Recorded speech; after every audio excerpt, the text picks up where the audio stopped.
The two former officials were further charged on the counts of misconduct in public office, this time for the sale of the Sanata textile complex to Queen's Atlantic Investment Incorporated between October 20th, 2010 and December 20th, 2010.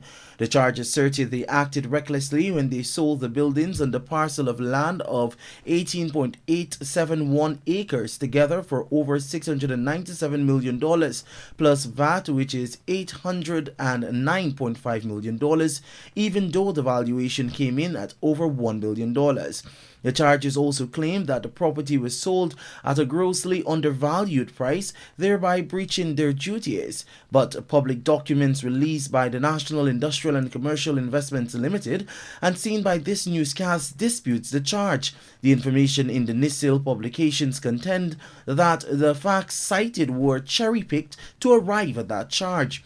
Back in October 2001, a contract was executed with a Chinese company for the leasing of the dyeing and printing sections of the Sanata Textiles Limited, but in February 2005, the then Foreign Trade and International Cooperation Minister Clement Rohi and the then Chinese ambassador to Guyana, Singh, signed an agreement for the handing over of the equipment and raw materials for the textile mill. The company returned the complex to NISIL and walked away. Soon after, the complex reverted to Bush, and even with NISIL providing security, vandals still invaded to steal wires and other movables. The financial drain on the government was considerable at that time, with the annual upkeep cost in 2006 being almost $20 million. NISIL began running advertisements for the lease of the complex in the third quarter of 2006 and finally stopped on February 28, 2007, by which time they had run over 20 without any tenders. In accordance with the Privatisation Policy Framework paper of July 1993, direct negotiations were then held, as was the case with the privatization of Lin Mine to Omai in 2003.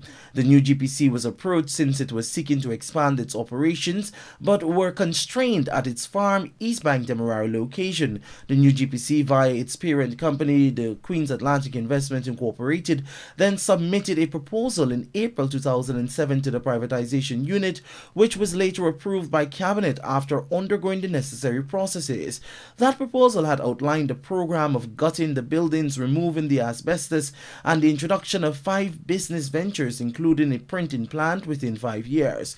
In return, the company received a 99-year lease at $50 million per annum, with an option to buy within 3 years, subject to certain conditions.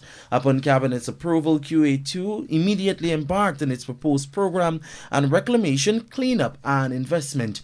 By 2010, having kept its side of the agreement, QA2 chose to exercise its options to purchase the property in accordance with the lease agreement. In accordance with that agreement, the company had the option to purchase the property based on an average valuation of a valuator acceptable to QA2. $330.375 million was obtained from QA2, the Deputy Government Valuation Officer, and one obtained by NISIL. After following all the processes, it was agreed that the property would be sold for $697 million plus VAT, or $808 million VAT inclusive. The government was pleased that Sanata moved from being a drain on the treasury to one providing employment, paying rates and taxes, corporate and income taxes, and of course removing a haven for vagrants and thieves. The final price of the property has been determined in accordance with the 2007 lease contract that details the determination of the price per 2 valuations. There has been no deviation from this. At the time of the release and again at the time of the sale, both the Privatization Board and Cabinet approved the transactions. Michael Young, The Evening News.